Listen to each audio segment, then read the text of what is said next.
everybody, and welcome to Shark Jump Inc. I'm Star-Lord.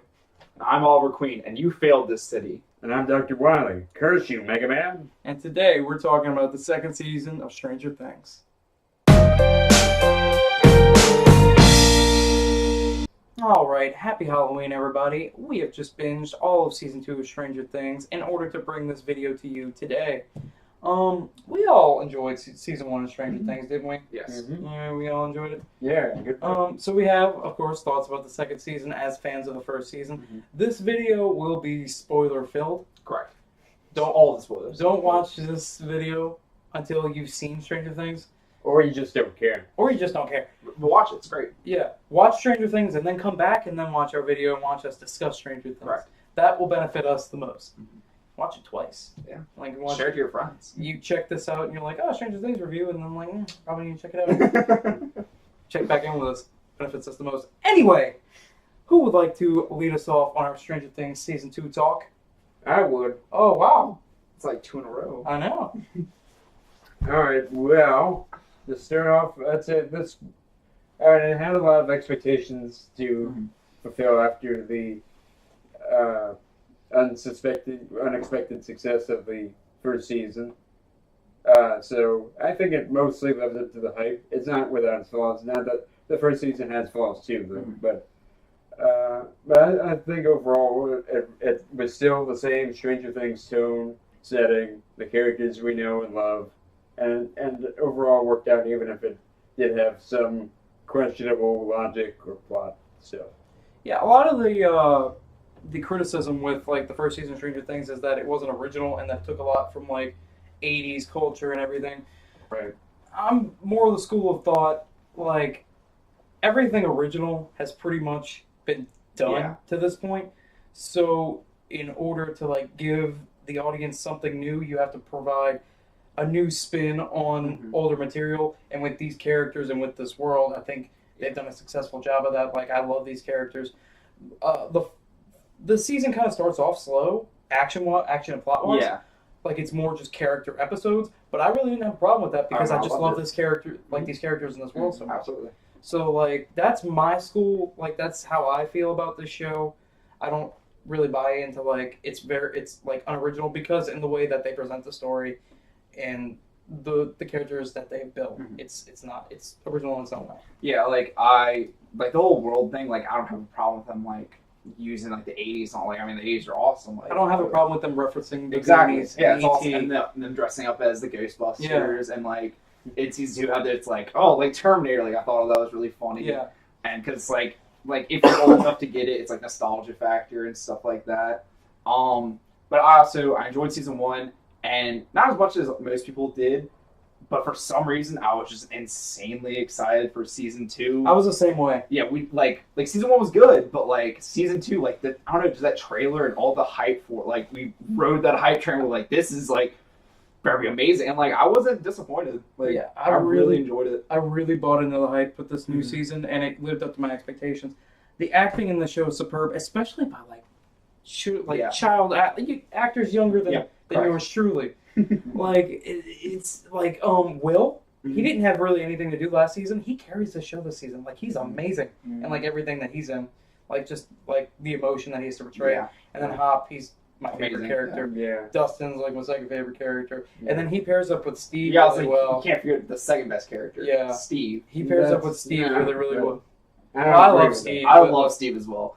In the first season, like I hated him at the start, and at the end, I was like, oh man, I really like Steve. And then like Steve in the season, I was like, yeah, I still love Steve. And I kind of like hated a lot of the other characters because they all kind of did like really crappy things that made me mad, like at least in the beginning of this season. And so I'd be like, nah, you're brought down, and stuff like that. But Steve, like, he just kind of rose up. Him and Hopper like stayed up there. That's one of my flaws with like the season, like Dustin.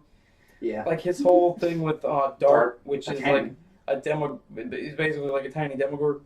It's baby Demogorgon. I just mumbled the rest of that because I was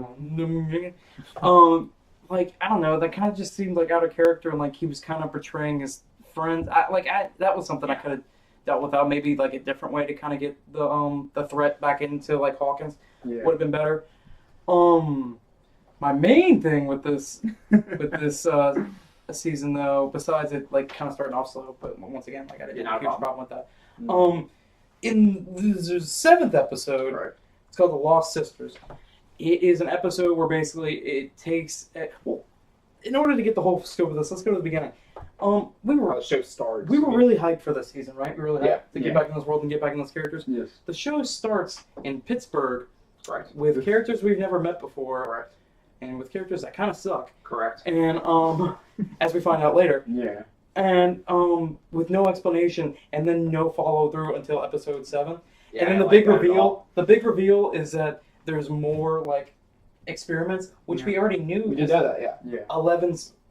11. And they talk about the disappearing kids. In the first Exactly. season, There so- we knew there was more, so I don't understand how that was a big reveal. But anyway, that leads into the 7th episode, which the 6th episode, there's a huge cliffhanger with basically like the Upside Down basically coming into our world. Yeah. Yeah. And then the 7th episode comes, Let's go away from that. and it's a self-contained story in Chicago with 11 That's basically not good. that's trying to like find herself with sucky characters and sucky acting, not really on her part, but like on all like these like Yeah. stock Actually, edgy characters. yeah. Actually, it's some of Millie Bobby Brown's better work. Yeah, she's It's great in just- the episode. It's just the rest of the characters don't work at all because a lot of the characters are just really one dimensional and edgy punk just to be edgy To be edgy punk. punk.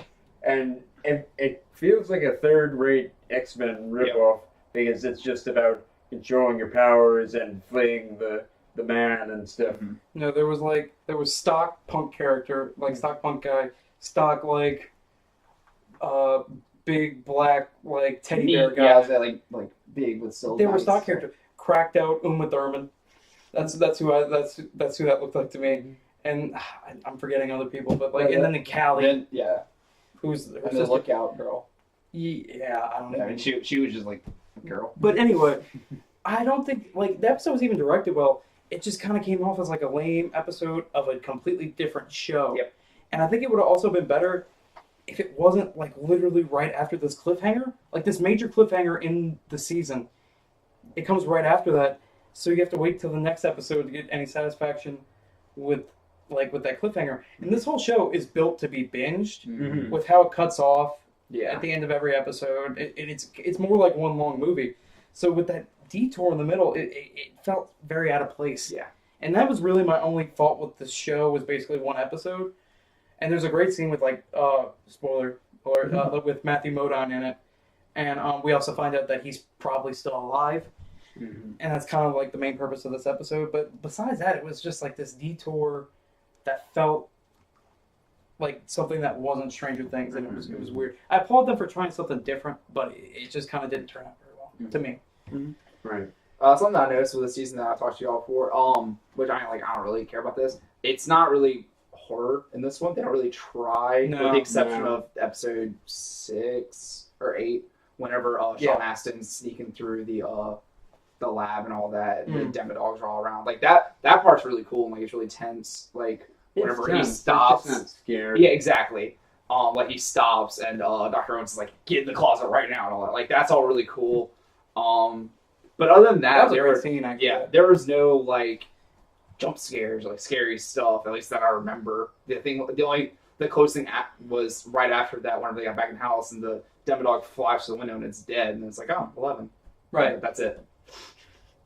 You bring up Dr. Owens. I thought that was like fantastic casting on the show's part with like his whole thing in Aliens. Like he's like this jovial like good guy in Aliens who turns out to be like the main antagonist. Yeah. And in this show, like he kind of plays into that in the beginning where you don't know if he's good or not. In this show, he turns out to be good, and Yeah, I kind of yeah. like that. I did like that as well. So I thought that was perfect casting, and he's great in that role. And Sean Astin, Yeah, it was great. It's great as the naive stepfather. yeah, I loved him. He was like such like this nice like character and stuff, and he He reminded was me a lot of like Sam, how he just like yeah. helps people out and stuff like that. But admittedly, because he was so nice and naive, I mean, Exactly. that was bound to be his Exactly. downfall Oh, him dying was not a surprise. a surprise. at all. It still upset me it was a pretty- lot. No, I thought it was still very emotionally affecting because of how I grew to like that character. Yeah. Besides that, the other new characters, Billy and Max, the step Yeah. siblings, they didn't really add anything to the plot, but I think they were nice additions to the world. Max, I think, is a nice addition to the crew, the party. Mhm. So that way you can have another girl besides 11. Correct. And 11's pretty stoic. She also gave a lot of So- character development to Lucas. Yeah, and she gave a lot of I actually like to Lucas. and, Yeah, and really even liked the first Dustin. season. She kind of took over that skeptic role from Lucas Right. from the first season. But Billy, I just don't think he really serves a purpose other than to be an antagonist to Steve.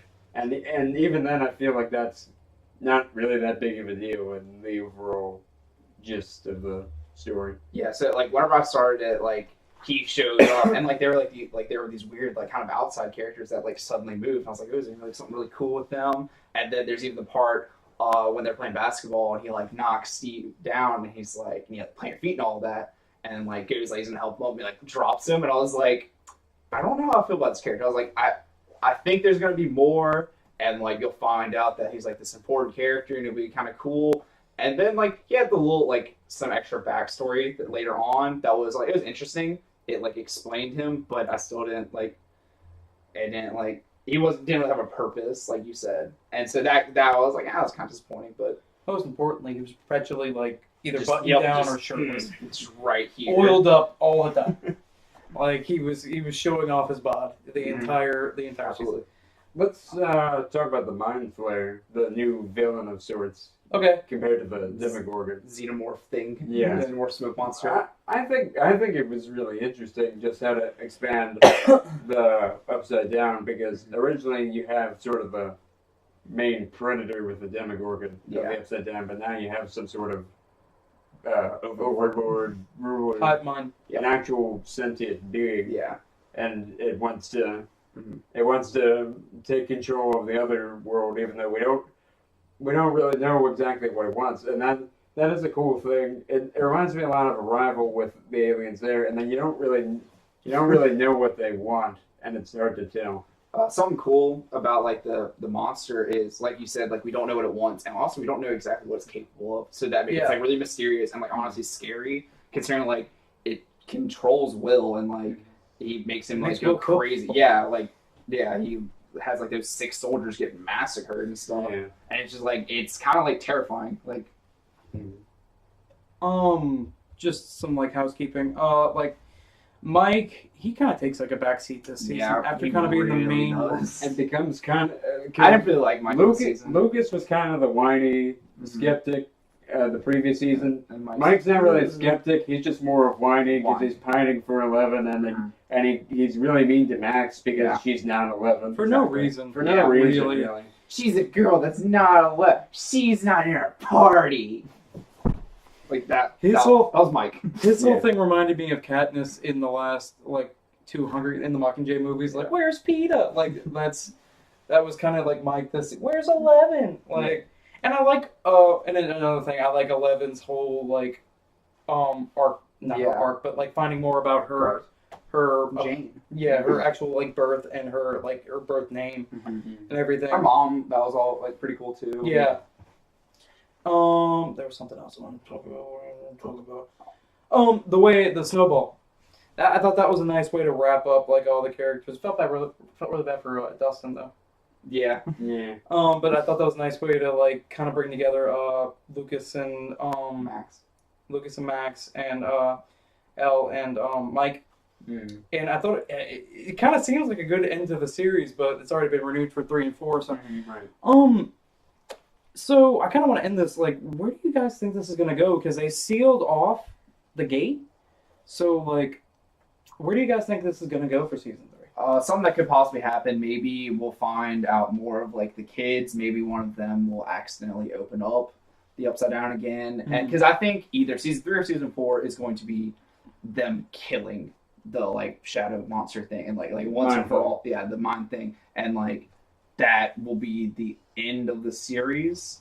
Yeah. That's where I think, but unless it somehow is like gonna find a way to control Will or like the people that have been affected, like I don't really. Maybe something could happen with like how the stuff flew into Dustin's mouth. Maybe he's gonna get like infected next. Yeah.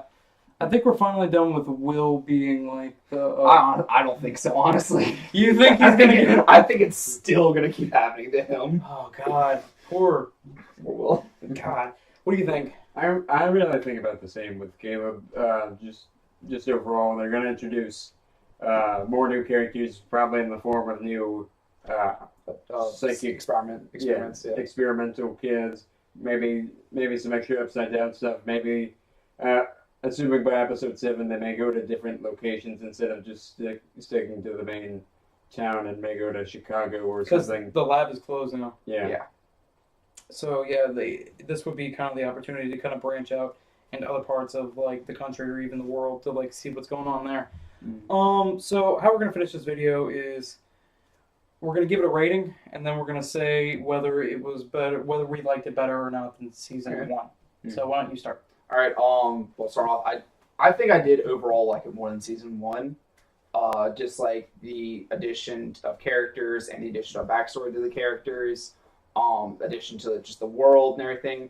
I'm around like an 8.6 around there. Like I thoroughly enjoyed it. I will most likely definitely watch it again. I probably will. Yeah, like just like dive even more into it. Great music. That was something we didn't cover. Yeah. Just like I said, like just great 80s. Like it's awesome. Great performances all around. I didn't want to mention Winona Ryder and David Harbour, who might be my favorite part of the show. Right. I think the highs of this season are higher than season 1, so I think overall I like this season better. Of course, I think this season also had the worst episode, the worst episode in either season, but overall I think this season was better. I'm probably at an 8.5. Okay. I think this wasn't as good as the first season. I feel like while overall it was good, they added some interesting backstory, and some of the new characters were interesting, some of them weren't. But the main thing I felt was just the different subplots with each of the main characters, and I felt like some of those were good, like Lucas's little relationship with Max, or Justin's romance with Steve, or David Hopper taking care of Eleven.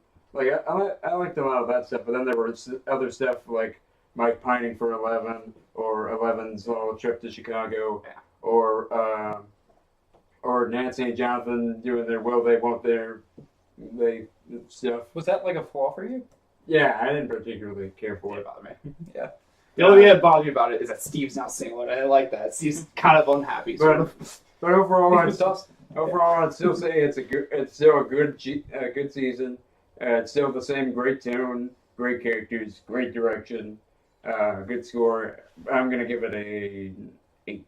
I was just trying to say 9. I was going to say 9, and I was like, he sounds like he talks so much more crap. He did. But, so yeah, that'll wrap us up today. We all rated it. We all moderately enjoyed it, at least. I mean, I think we all really enjoyed it. Yeah. I don't know why I said moderately. So follow us at Shark Jump Inc. on Twitter and Facebook and Instagram, on all that sort of social media. And go to our website, sharkjumpinc.com, to catch up on like reviews and everything. But that'll wrap us up on this Halloween day. So, as always, we are Shark Jump Inc.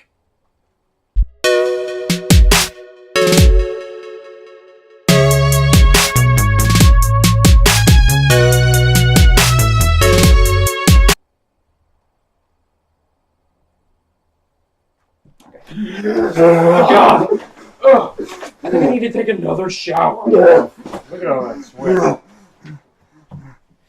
My foot! Why are you wearing boots? Ah!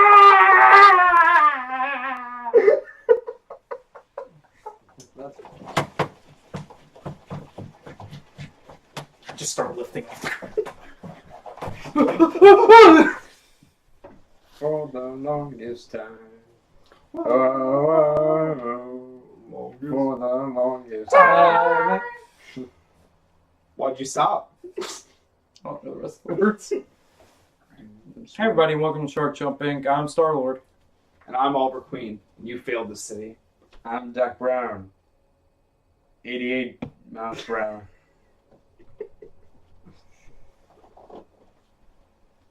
You're not Dr.